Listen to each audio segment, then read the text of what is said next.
Light and love. I reach for you instantaneously before any other thought can enter my consciousness. I feel myself slipping into Maya, spiritual amnesia, out of old habit. It frightens me and warns me of disaster, dead-end path. I know better. I turn in the direction of love and light and pray deeply that I may once again be gently guided to the middle path.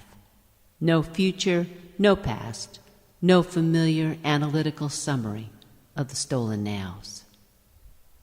I go forth remembering all light and love is forthcoming.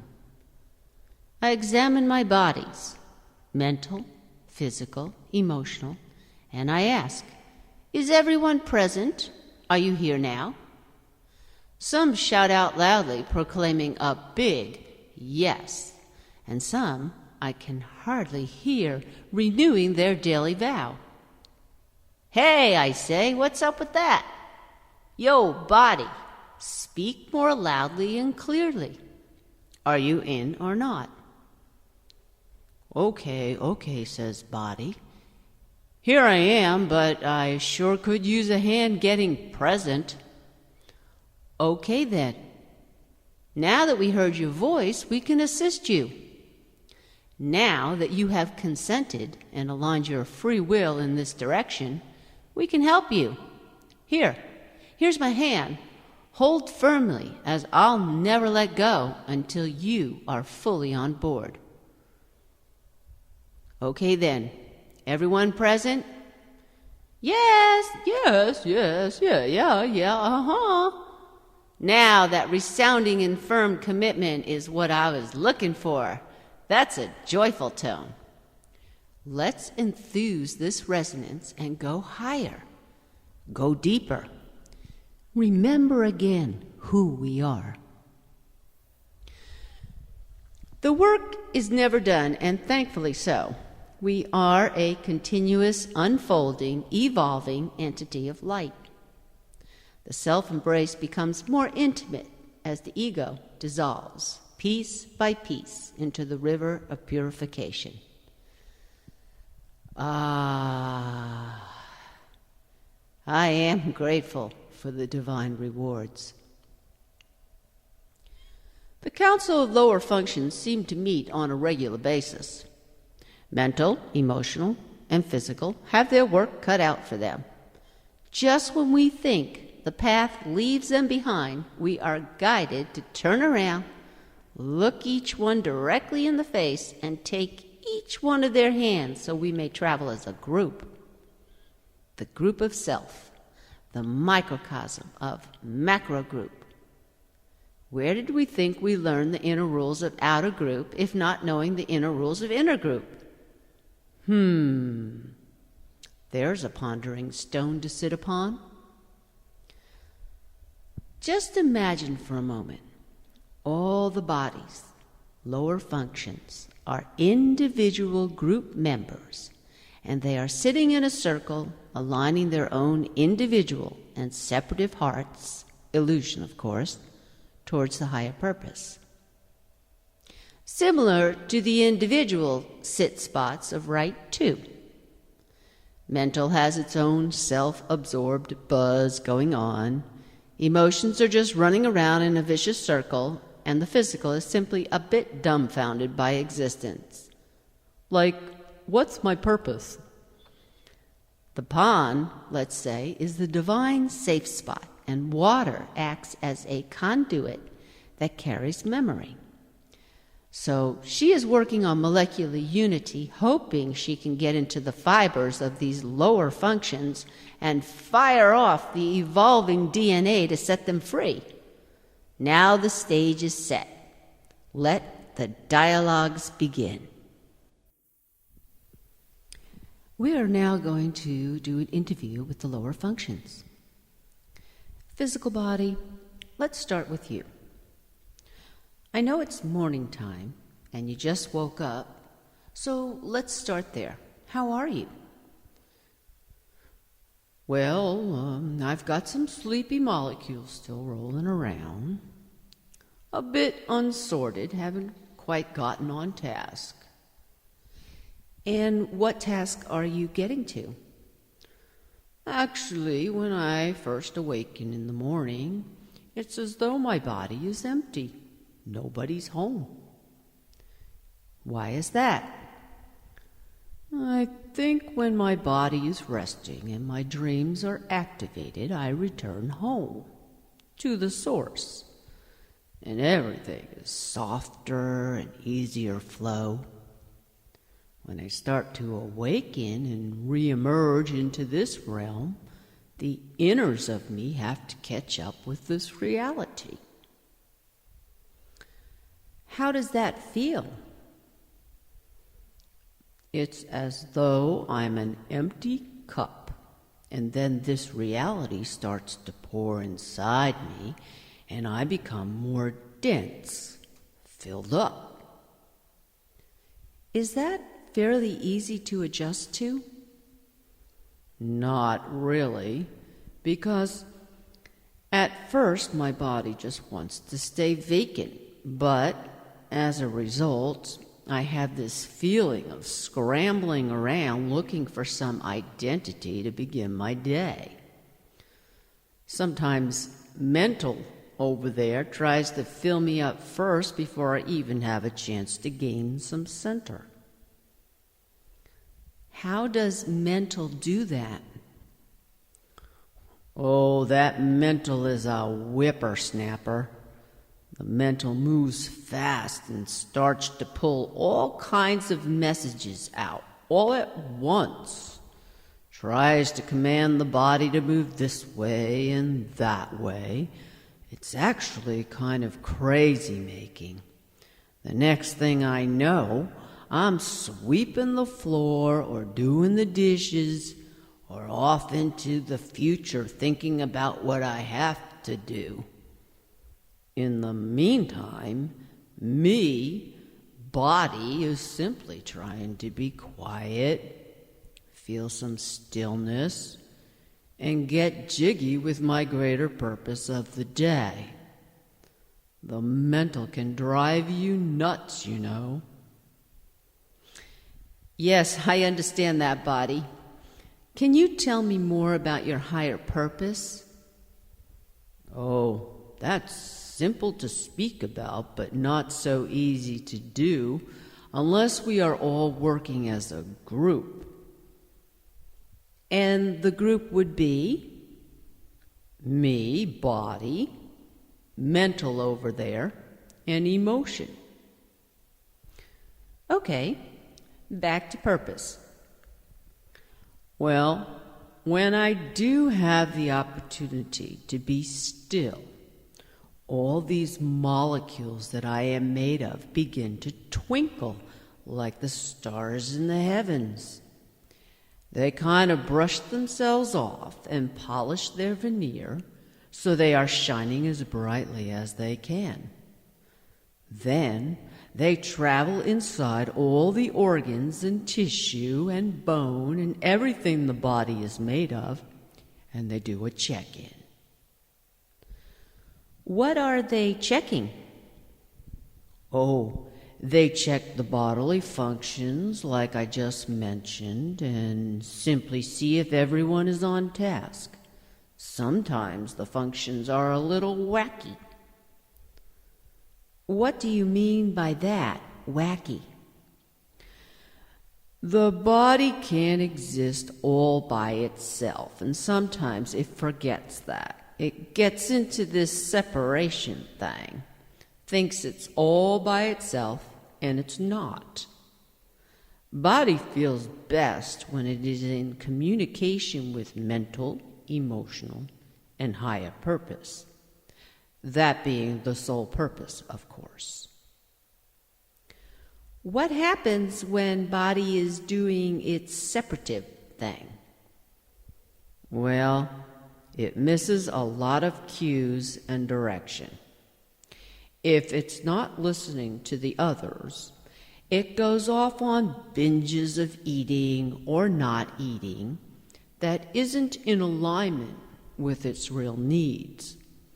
Then there's times it'll miss the cue to rest, or just overall miss the cues that keep the body healthy. Then what happens?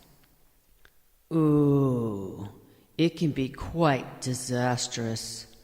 Body gets bogged down, denser and denser, and then it starts to injure the interior to such an extent that mobility can get sluggish. Joints don't work right. Hair falls out, on and on. That must make you feel pretty bad. Talk about it. That's when I wonder why I ever became a body. I lose sight of my greater purpose, and that's a result of losing sight of group relations. When I'm off alone on my own, self-bashing, and all separate and everything, it's nothing but downhill for me. What do you do to get back on track? Eventually, the body breaks down so bad that the mental and emotion are demanded to pay attention to the body. How does that work? Well, the source of light that truly ties us all together is always there prompting us to be a good group. And when things get desperate and we get all separated from ourselves, Source is always waiting to assist. But we seem to do this crazy thing of thinking we can survive all by ourselves, and we go out there ignoring those other connections. Connections like emotions and mental? You got it. It's a repetitive cycle. Each one of us does it. We get all righteous and separate, and we're fine for a while, but inevitably we crash over and over.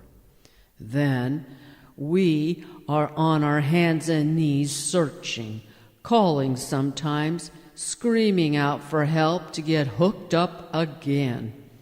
And every time we act so surprised when it's the unity of group that heals us. Go figure. Well, Body, you have been a valuable source of information, and I thank you. No problem. How about emotions? Are you there? I'm here. Good. Emotions, you are all about feeling. Can you give me some insight about that? Sometimes I wish the word feeling was replaced with filter. Why is that? Filter is really what emotions do. We have sensors that experience all energy, and that's what moves us this way or that way. And the word filter at least suggests we have something we are filtering for. And what might that be?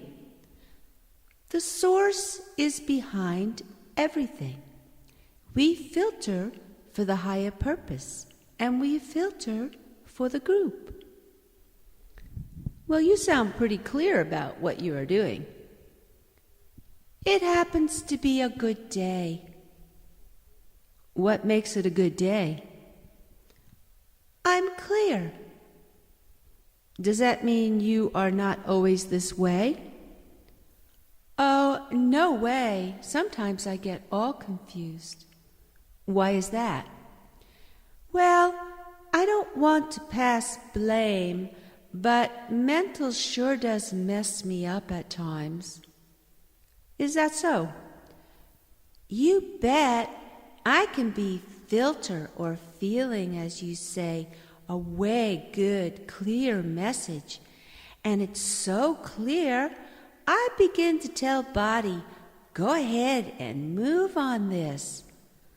Body and I will get all jiggy with it, and then, boom, mental starts to screw with us. How so? It's almost like mental plays devil's advocate. Just when I feel certain this move is a good call, mental might get doubtful or present all these reasons why not to go in this direction. Why do you think this happens? Well, us lower functions are not clueless, but we may lack a strong backbone at times. But more importantly, it's that separative thing. We think we're doing this all alone, and we miss the input and union of each other. Emotions, I'm not sure I understand. Could you elaborate? You asked me, why do I think this happens? Mental can be so crazy at times and so awesome at other times. It goes back to the source. When us functions are all riding the crest of the source, we are amazingly synchronized. It's like being on the crest of the wave and surfing in euphoria. But if any one of us is slightly away from source, then the confusion sets in and we are no longer listening or trusting each other. That must be very unsettling. Unsettling is an understatement. It's more like mortal death and totally believing you are a mortal death. The end. No turning around. Done. Whoa, you just brought up a whole other topic of discussion. Mortal death. I don't want to veer off of our interview too much, but please give me some more insight about this topic. You know, narrator, I have to pause here for a moment and point something out to you. Although you are interviewing each of us individually, you are not really getting the greater picture. Why is that? Because I don't exist by myself. I am very interrelated with these other bodies. So my suggestion to you is interview us all together, and then you'll really see the group dynamic. Good point, Emotions. I'm going to take you up on that. I'll finish with you, get Mental to interview, and then we'll all come together. How's that? Perfect. All right, let's go back to mortality. Well, mortality falls in my area as a very potential fear energy. And believe me, it is flying all over the place. Mental really takes this one and runs with it. Then it gets all buried in the physical, and here I am, dumped on with this ugly fear. I have to get my spiritual warrior gear on at this point, because there's a whole collective out there that believes in this one.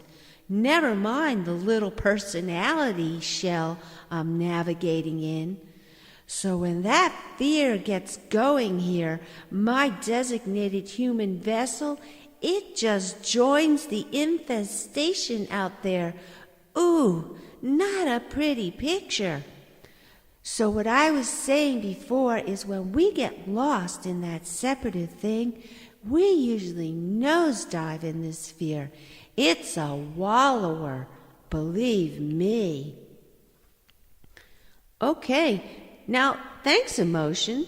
Perhaps to bring this to a lighter closure, in fact, where is the light in you? The light in me is the same as Source, only I don't do it by myself, and it is not something I own. The light is always there, and when the group is cohesive, we have a great ride together in the light. But when each of us is trying to go solo, the light only emerges for a short while at a time, and then we are back to the drawing board. which means we are trying to experience the light again. Does that make sense to you, Ms. Narrator? Mr. Ms. is good. Might you be making reference to spiritual amnesia? Yeah, totally. That's when we think this journey is a solo journey, and we lose the shared path of light, the group, the greater picture. Well, we are going to come back to this topic of spiritual amnesia later. For now, thank you so much, Emotions. My pleasure. Mon plaisir. Phew! I sure do have to remind myself to breathe. I have entered some serious cobwebs of the eons. As you can see, we are a little spread out at this time, getting just fragments of the greater picture. Hello, Mental. Hello. What's up with your name, Mr. Ms. Narrator? Does that have something to do with androgyny or something? Mental, let's focus on something else. Speaking of, focus falls in your category of function, doesn't it? You could say that. I encapsulate thoughts and deliver them however I choose. You seem a bit egotistical when you say that. Aren't you doing this as a group? Yeah, the others do influence me, but I tend to have a lot of control. I think we are all recognizing your potential, Mental. How are you feeling today? Oh, you could say I'm a bit feisty, wanting to get things accomplished, move along, check things off my list. I sense that with you. How do you feel about doing this interview? Oh, I've been interviewed so many times, but I don't really think anyone is getting it. Getting what? That I can be one big fat bratty ego and push things in any direction I want. You seem almost saddened by that. Well, of course I do. I am tired of being alone and thinking someone will finally come along and crack the nut. The nut being you? Yeah. I'm the nut who did fall far from the tree. Mental, this is a different kind of interview. We are not interested in the demonstration of your ego. We're looking for greater insight into the group relations. Where do you fit in, and what are your responsibilities to the group? Okay, I was getting a bit inflated, and I don't even like that part of myself, but you know how the understandings go. I have to even like the fat ego in me. Can you wrap your brain around that? Loving your fat ego? That's a brain twist, I remember. And excuse me, Mental. Hold up. Let's get back on course here. That getting away or distracted, is that a mental attribute? I'm afraid so. I do get distracted and impulsed in this direction and then that direction. It's kind of like ADD, but not. What gets you focused? Okay, as much as I don't often admit this, it is when I'm working with group that I get focused. See, if I go it solo, I get really wound up, sometimes irretrievably so. But when I work with group, the emotions and the physical serve to ground me and filter things so that calm sense can emerge. Mental, what is your relationship to source and higher purpose? Now I feel a bit composed. I know on the periphery of my activity there is this glow, an illumined ring like a halo that surrounds me. It looks like a lit up orb. It's always there, and when I am working with group, I am guided by it. I speak differently when guided by it. It's hard to explain, but the words, the thoughts, they just seem to unfold.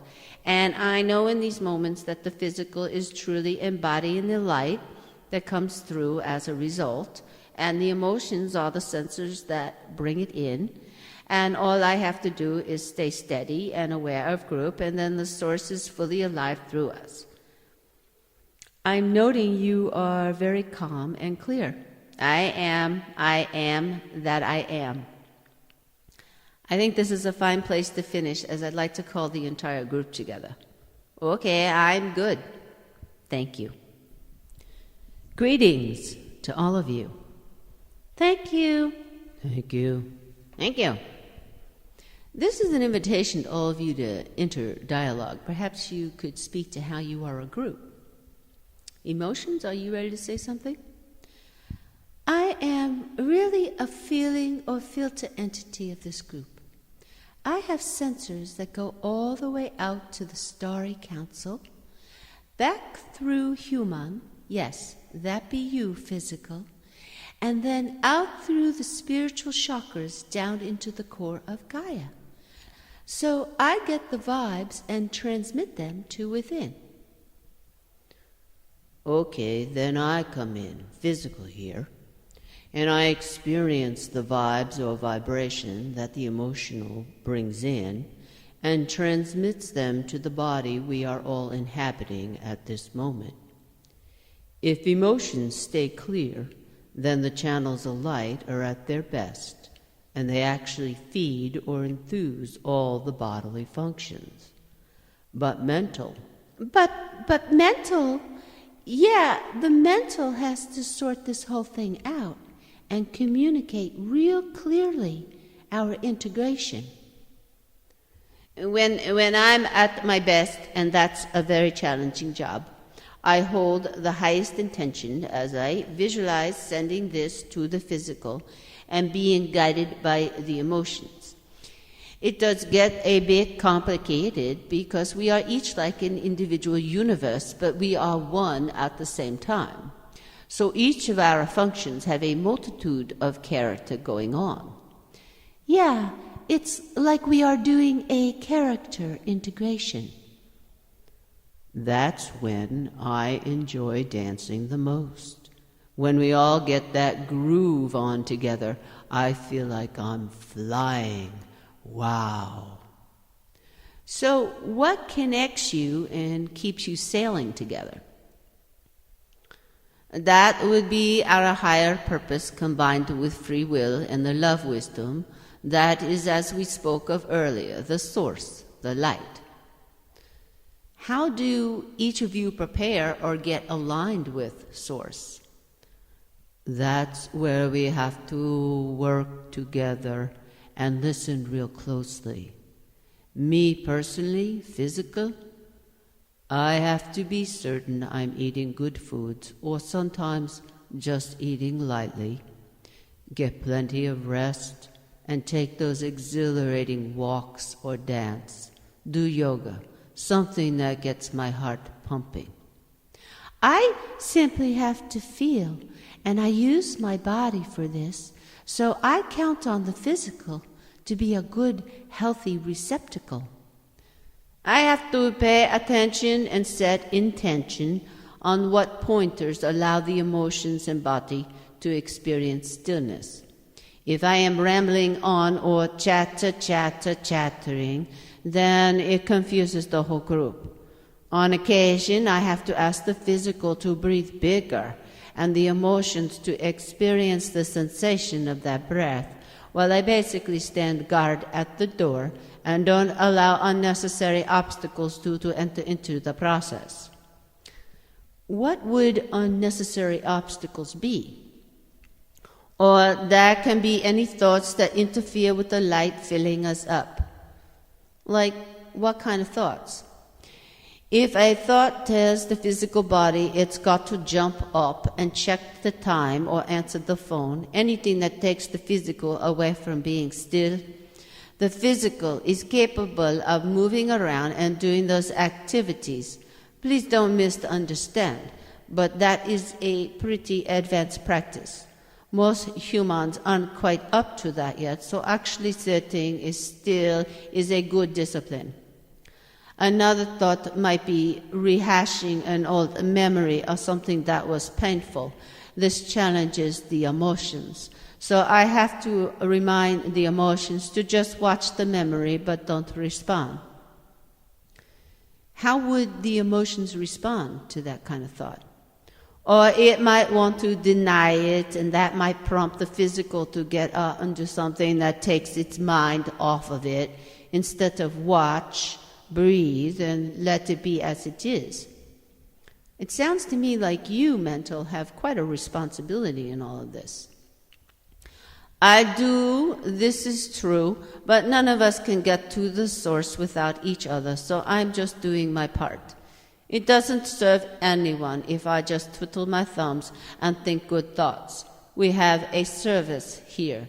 We are all in this together. Emotions, physical, and I want to experience the source, the light as a whole, and then we can experience more light with more around us. And that is essentially bringing us home. Now we are connecting with all humanity and all that exists? Yes. Are there any other thoughts any of you would like to share? Oh, yes, physical, please. I think it would be wise to share what you know about the pond. She plays a very important part as well and has some things to say about all of this. And quite honestly, we do get lost here and there. Some call it spiritual amnesia. Pond knows that no matter how much we forget the source within, it will never leave us. Thank goodness. Let me now share what I know about the pond. Pond recognizes that everything is fire, Agni, and she knows the bodies don't quite remember that. Thus, fire becomes the pond's tool. She goes deep inside her watery molecules, finds the inner source of her fiery power, and then begins a direct line of action to the molecules of the lower functions. They're so sleepy, they hardly notice the fire spark that is being enthused within them. That's how smart Pond is, as she knows they can't really stop the light, but if it starts to grow, they are likely to have to pay attention to it. So here comes the meltdown at Rite 2. The fire grows, and now the bodies can no longer deny the inner movement. It catches their attention, and before you know it, they are all looking in the same direction, that of the fire. Pond knew that the essence of fire is that there is no separation. It's totally in oneness. So when the bodies start looking in that direction, they are engaging in the oneness together. Aha! Now we are getting somewhere. They are paying attention to what is within each one of them and each other. That's the point, isn't it?